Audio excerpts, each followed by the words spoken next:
What's going on, everybody? Welcome back to Talkin Sports with Jake. Hope we're all doing well. Let's start with some MLB scores. You had the Royals over the White Sox 12-1. Both teams suck. Cubs beat the Giants 5-0. Cubs trying to get into the postseason. You know, that's an important series. Both teams are right there in the wild card race. Astros beat Texas 13-6 in that really tight American League West. Astros coming off, they got swept by the Yankees. And their Yankees team has older prospects up now, with them out of the race. But they pick up a win against Texas. Blue Jays over the Athletics, 6-5 in 10 innings. Red Sox beat the Rays, 7-3. Diamondbacks beat the Rockies, 4-2. Reds beat the Mariners, 6-3 in a big game. Twins dropped 20 on the Guardians, 20-6. G. Whalen's first start as a Cleveland Guardian went just as bad as his tenure in wherever he was. The Angels was. He gave up, I think, 9 runs in 3 innings. Was not pretty. His ERA is at 4.88 on the year. It was under 4 when he got traded at the deadline from the White Sox to the Angels. It's now almost 5. I think his ERA was almost 7, 6 or 7 starts with the Angels, and now it probably went up even higher. So that gives him like a 7 ERA. And that's like 7 or 8 starts, really, since the trade deadline. Even right before trade deadline, he had a start against the Mets where he got rocked. So he hasn't been pitching well for probably the last, I would say the last almost month and a half, where he has been pitching well at all. Pirates beat the Brewers 4-2. And Phillies over the Padres 9-7, and the Orioles over the Angels 6-3. Grayson Rodriguez continues to pitch well for the Orioles. The standing, these are the divisional standing. American League East, Baltimore leads Tampa by 3.5 games. You got Toronto, Boston, and the Yankees rounding out. Yankees, some of these prospects look pretty good. Jason Dominguez, who's their top prospect, center fielder, only 20 years old, came right from Double-A. He hit home runs in back-to-back games to start his career. He looks, I think his first swing ever, he hit a home run. He looks really good. And they called up, what's his name? Everson Pereira, I think his name is. You know, he's looked pretty good. They called him up. He's been mashing between AA and AAA. He's an outfielder. They have Austin Wells, their top catching prospect, who they brought him out. I think he went straight from AA as well. He's a guy who he strikes out a lot and doesn't draw a ton of walks and isn't a good defender, but he can mash. He's got a lot of power. So, if maybe he can shorten his swing a little bit, maybe work a little bit defensively, he has a chance to be really, really good. But at the very least, he can mash. He's up here. I think they have at least one of the Oswaldos up there. So, he's definitely looking towards 2024. They've had a rough year, one of the worst in the franchise's history. They've got 27 World Series championship. They've always been good forever and ever, last maybe even century.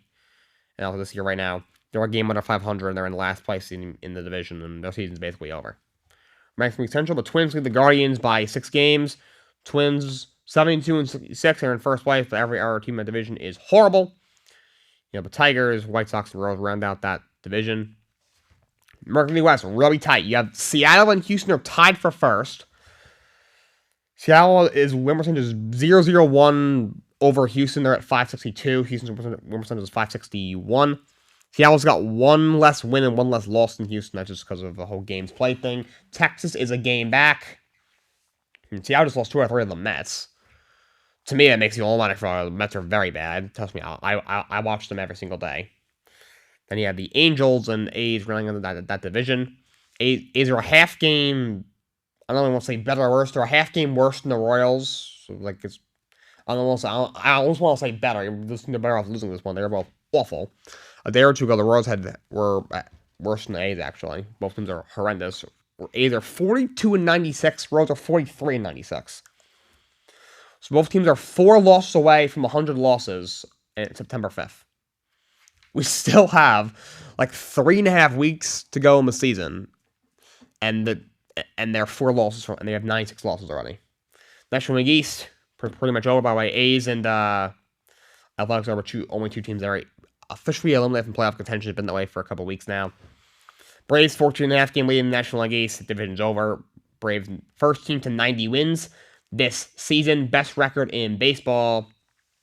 They should have home field advantage throughout the entire postseason. They're 6 games up on the Dodgers for that mark.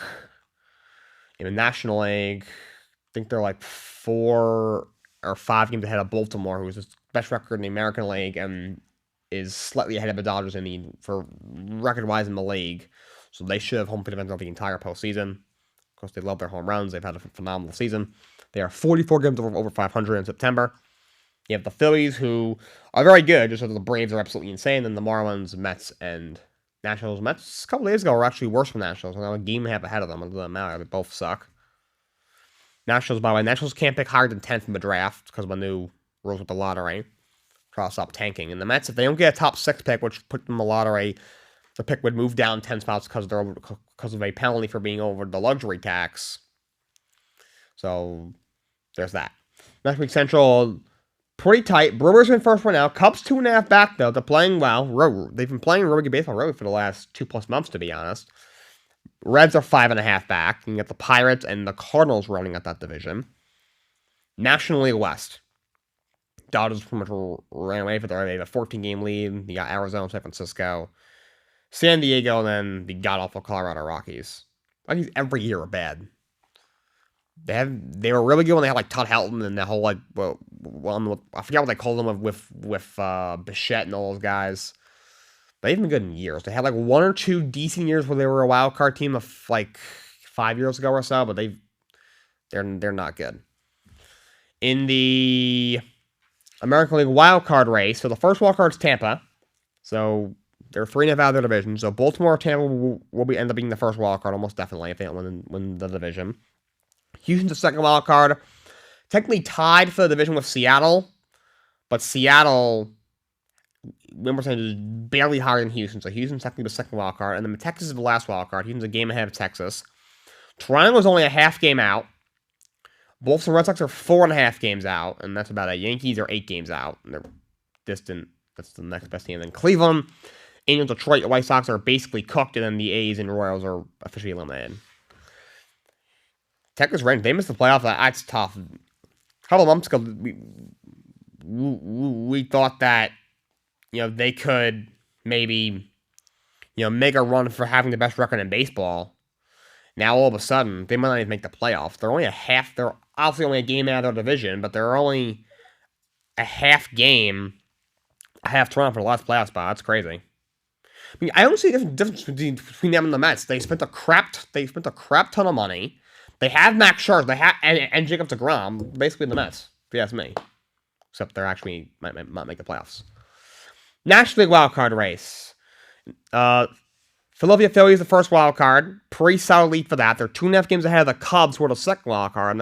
And the Cubs have built a 3-game lead over Arizona for the second wild card spot. But Arizona is the third spot right now, so they are the last team in right now. They're actually tied with the Reds right now. They had the same winning percentage. Arizona has 1 less win and 1 less loss, but they're technically, win percentage-wise, they are tied with the Reds for the last wild card spot. Miami Marlins are a half game out, and the Giants are a game out. So very tight. You have 4 teams basically vying for the last spot.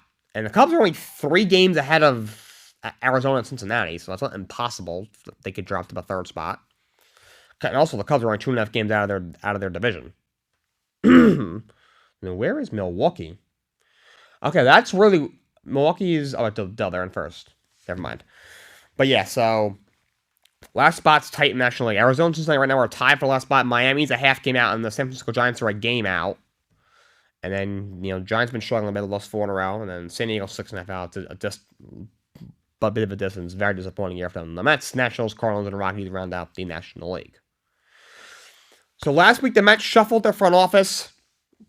So, Billy Upler is still there, their GM, for now. We'll see what happens with that. But they fired the director of player development, Kevin Howard, the director of pro player evaluation, Jeff LeBeau, the director of performance, Jim Cavallini, and and then Brian Hayes also got fired as well. He was another front office guy. So Mets shuffling their front office. Speculation is that they're going to be bringing in a president of baseball operations. as a Met fan, I'm hoping it's David Stern. That is the rumor. He for a very long time was the president of baseball operations in Milwaukee. He's done a good job over there. A year or two ago, he stepped away from the role. He is still with the organization as an advisor, but he's just in a lesser role. His contract is up, so he's basically a free agent.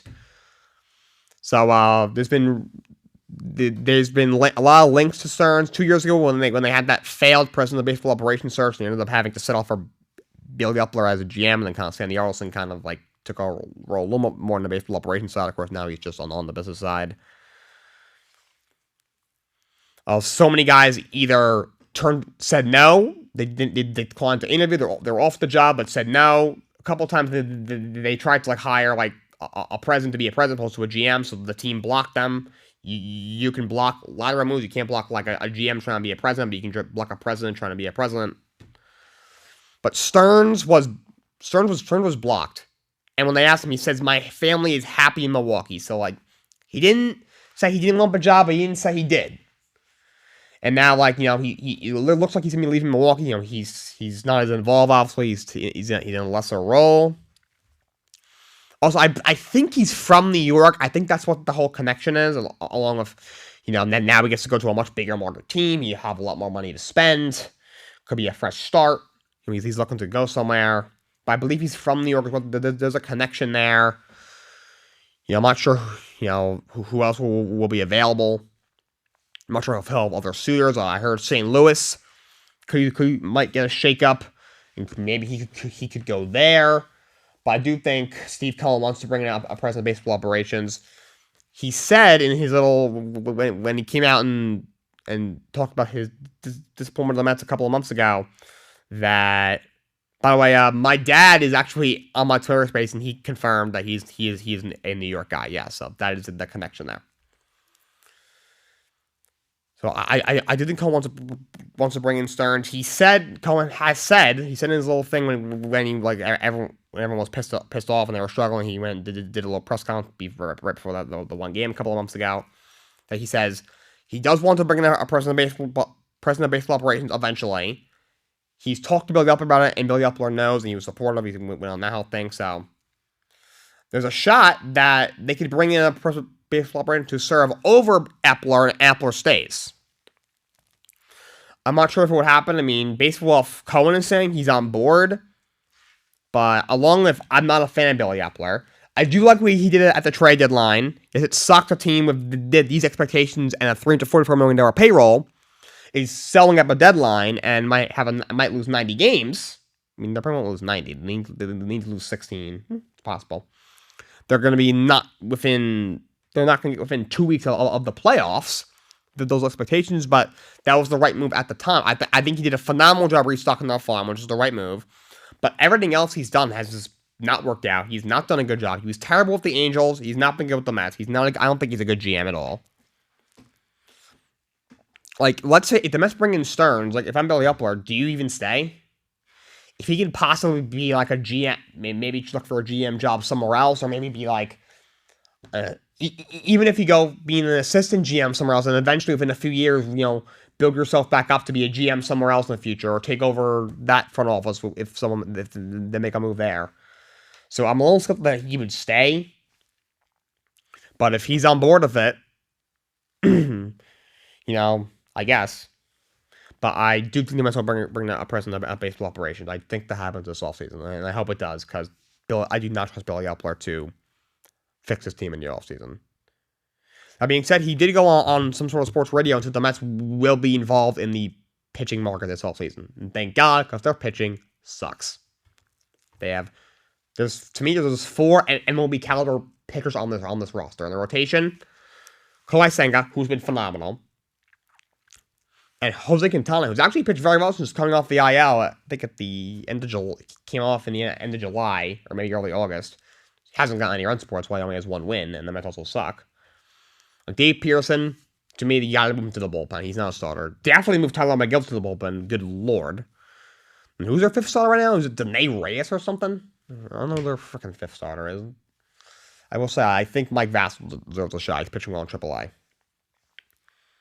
And my dad just brought up in Twitter space that the Japanese superstars are targeted. Yes, the kid Yamamoto in Japan is a beast in Japan.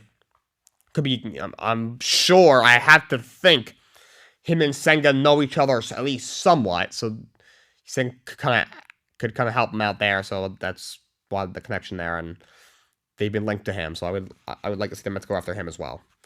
There's a lot of pitchers. I mean, Julio Reyes just got arrested. I don't know. He's probably going to lose some money now, so I'm not sure how much of a target he is now. But Blake Snell, who might win the Cy Young, he's a free agent. So there's going to be a bunch of guys available. The only top starting pitcher I wouldn't go after is Marcus Stroman, because Marcus Stroman is not coming back to New York. And no one wants him back in New York. He's not that good anyway. I'm sorry, he's not. Eduardo Rodriguez has had a really good year. He's going to be a free agent. So the free agent the pitching for free agent crop looks very, very good. So we will see what happens. The Cincinnati Reds claimed Hunter Renfroe. Of course, one of the zillion players that was waived by the Angels. He was claimed by Cincinnati. My dad said to Marcus Sherman, "Pass." Yeah, I agree. I'll pass on an over. Hard pass, he said. Yeah. We'll definitely pass on an overrated pitcher with a big mouth who doesn't even like the Mets. But yeah, Hunter Renfroe is now a Red. Reds trying to sneak into the postseason. They've definitely exceeded expectations. There'll be another 90 to 100 loss year for them, and right now 4 games over 500. They're tied for the last walk-off spot in the National League, and they're only 5.5 games out of their division. So we got the White Sox promoted their assistant GM Chris Getz to GM. I don't know how I feel about it. The White Sox, I think really need to change. I would not have gone with him in your organization. Is what it is. The White Sox are a freaking mess. They absolutely suck. They're so bad. Like, I think the manager, Pedro Grifo, is horrible. But, you fired Rick Renteria after 4 seasons. For why he got fired after leading the team back to the playoffs finally in 2020, I have no idea. You had Tony La Russa at 124 years old. Had that disastrous tenure for 2 years. And now you bring Grifo and fire him after a year. It's, as much of a mess as they are, that's going to be not a good job. But thank God they got Rick Hahn on there, because he was a horrendous GM. He did not do a good job there. The Orioles claimed Jorge Lopez. He was an all-star reliever for them last year. And they traded him, I think, to Minnesota. He struggled. Then he got traded to the moment of this year's deadline, continued to struggle, and then they waived him, and now he's picked up by the Orioles. We'll see if they can try to recapture somebody he had last year before he got traded by Baltimore. And, by the way, Jerry Ryan, the White Sox owner, came out and said they will not be pursuing Ohtani. Why he had to make an announcement, I have no idea. There is no shot Ohtani was going to the Chicago freaking White Sox. They are not attractive. They are just not. He will be either in New York or in LA. I think he'll either go, and by LA I mean the Dodgers, because he is not re-signing with the Angels. Unless he's on some serious drugs. He will be either with the Dodgers or the Mets, if you ask me. Maybe the Red Sox. They're a big market. They're a team that could be a very good team next year. They have they brought in Yoshida this past season. He's played very well for them. Their top Japanese free agent. So, the Yankees won't be involved. They're going into a youth movement. The Angels will try, but Ohtani's not going to resign. He's not going back there. By the way, his agent just said he will need surgery at some point. He did not specify what kind of surgery, but he said at some point he will need some sort of surgery. So keep your eyes peeled for that. Only other MLB news I really have is the pitch clock, which obviously has been a phenomenal thing they put in this year. Some players we're calling for it to be extended a little bit in the playoffs, but MLB said not going to happen, which I don't really think it's necessary. They've gotten used to it by now. Like I said, if it works, I was hoping when the season started that it would work really well, and by May people would be used to it and wouldn't even notice it, and that's what happened. So on to basketball. USA, a few days ago, they lost to Lithuania 110-104. Lithuania was led by Austin Reeves. I don't know how he got on Lithuania. I know, it's weird. Some guys, like for example, in baseball, Marcus Stroman, in the first World Wide Baseball Classic, he was in a bunch of years back. He was in Team USA. Now this year, he was for another country. I don't know if maybe he came assist of another country or something. I don't know how that works, but also he's apparently from Lithuania, and he lit up the USA team. But earlier today, they blew Italy out of the water, 100-63. So they move on to the semifinals in the FIBA tournament. All right, let's talk some college football. College football week 1 is complete. It was a really exciting slate of games. You had we started with number 6 USC beating San Jose State, 56-28. Oh no, I did the 2 games on week 0. On Thursday night, we had number 14 Utah beat Florida 24-11. Florida's program has fallen. It's been a great big fall from what they once were. A couple years ago, they spent all that money on that new facility. Doesn't really matter when your team sucks. But Utah's also a good team. They won 24-11, and they didn't even have Cameron Rising. I'm not even going to try to guess what conference they're in. It ain't the Pac-12, that's for sure. Pac-2 at this point. Georgia beats UT Martin 48-7. No surprise there. Defending the national champs. They haven't lost in 2 years. Michigan is ranked 2nd, beats East Carolina 30-3. Number 3 Ohio State beats Indiana 23-3. I'm surprised there wasn't even more. Alabama is ranked 4th, beats Middle Tennessee 56-7. USC beats Nevada 66-14. Caleb Williams 319 yards and 5 touchdowns. Reigning Heisman winner, expected number 1 pick this year, and the Heisman favorite again this year. Number 7 Penn State beat Boise State 56-19. Number 11 Texas beat Rice 37-10. They play Alabama this upcoming week. It's going to be a phenomenal game.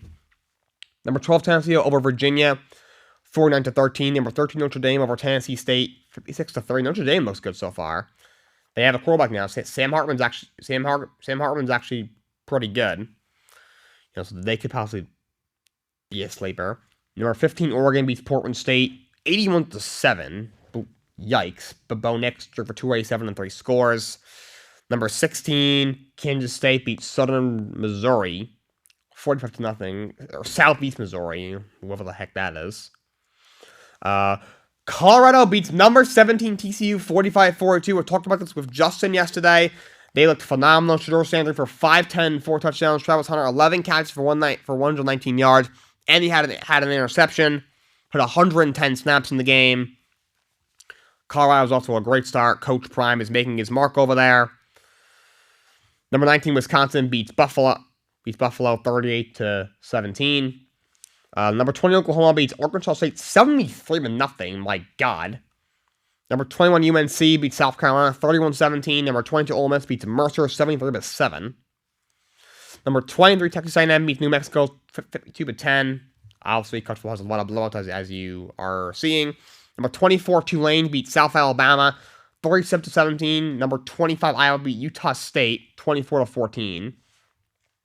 And then yesterday, number 8 Florida State beats number 5 LSU 45-24. Florida State looked phenomenal in the game. Jordan Travis looked really good. The kid Keon Coleman looked really good.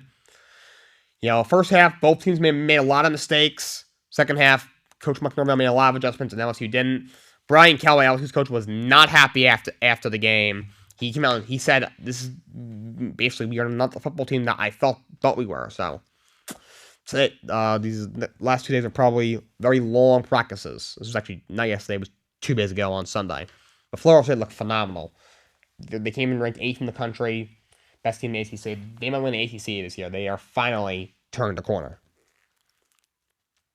LSU might be very fraudulent as well. Though I do like Jaden Daniels. He played very well. LSU's receivers, on the other hand, did not play well. They looked awful. They dropped a lot of passes. Number 18 Oregon State beat San Jose State 42-17. Not much of a surprise there. Oregon State, of course, has no DJ Ugalele, whatever his name is, the kid that transferred from Clemson, who I think is not good at all, but he played pretty well. 239 score. San Jose State also sucks. And last night, Duke, unranked Duke, with a huge upset, defeating number 9 Clemson 28-7.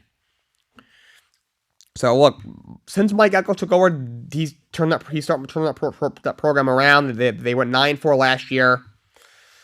And they played pretty well, but Clemson played awful. Kate Clemson did not play all that. They had so many mistakes. Their red zone execution was as bad as possible. It was so bad. They lost 2 fumbles. They had a couple. I think they had a couple of interceptions. Clemson threw an interception. They missed like 3 field goals. Well, at least one was blocked. Had one that was either blocked or missed from like 25 yards away. Just absolutely terrible. They looked awful. Couldn't get anything going offensively. The days of Clemson bulldozing through the ACC and being a top 5 team in the country are over. Clemson. I don't think Clemson is ranked going into week 2. How do you have them ranked after what they look like against freaking Duke? Duke football. Duke beat Clemson in football. Not in basketball, in football. They should not be ranked. And Duke, I think, should be ranked. And also, Colorado definitely ranked Colorado after they beat TCU. All right, on to the NFL. So last week, Miami extended their fullback Alec Ingold 3 years up to $17.2 million. So he basically reached the market for the fullbacks. Tyreek Hill is not going to be disciplined for his assault thing, so he's all clear there. Patriots added to their practice squad. They had Jalen Reagor to their practice squad. Why? I have no idea. He's god-awful. I guess just try and get some depth. And they signed Matt Corral to the active roster, so it's weird. So they waived Zappy, which was a big shock. They're back at quarterback. And their other quarterback, Malik Cunningham, who played well in preseason, and could be like a Taysom Hill kind of gadget player. They waived him as well, but both of them cleared waivers, and he added both of them back to their practice squad, but they signed Matt Corral to the active roster. So right now, Matt Corral is the QB2, and then 3 and 4 is Zappy and Cunningham. So very interesting moves there by Bill Belichick. So Bucs star receiver Mike Evans wants a extension by week 1. I don't think he's going to get it. He's going to be afraid of that the season. He's getting older. Tampa's going to have to be in the rebuild next year. I wouldn't want to be there if I was Evan. It doesn't make much sense for him to resign. I don't think he'll agree to a deal. I think he could be a big name that could be traded at the trade deadline before week 8. So Jamal Adams is going to be out week 1, still recovering from the quad injury from last season. Cooper Kupp's also not expected to play week 1. He's having more knee problems. He's been in Minnesota or something for like a week now, trying getting work done. He's been seeing a specialist. Dallas Cowboys extend their right tackle Terrence Steele, 5-year, $86.8 million up to $91.8 million. $55 million guaranteed. And Chiefs receiver Kadarius Toney, who got hurt in training camp, he will play week 1.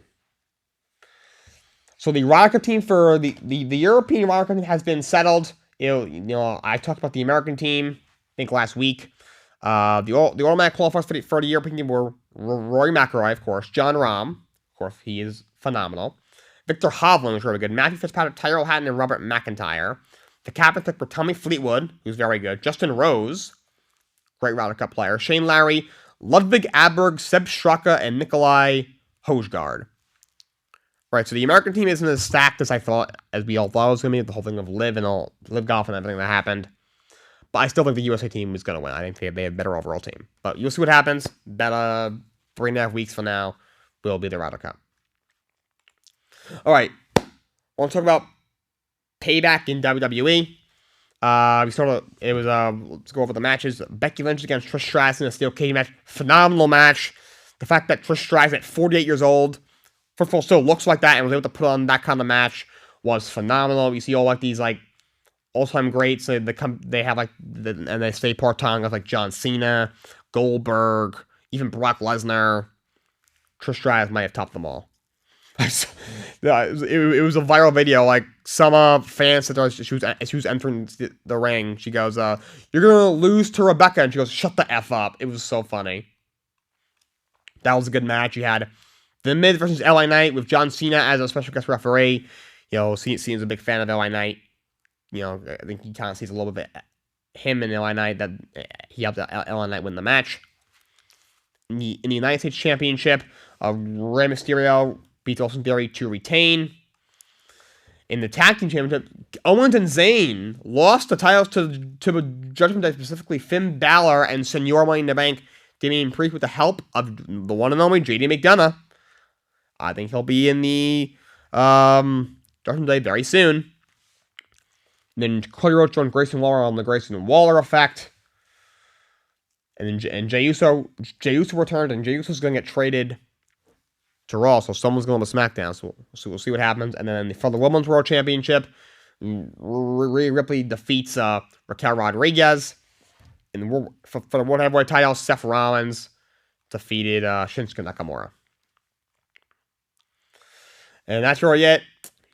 Again, like I talked about yesterday with Justin, very glad that CM Punk is gone. He's not come back from WWE. Good riddance, you toxic bitch. See you later. Your career's over.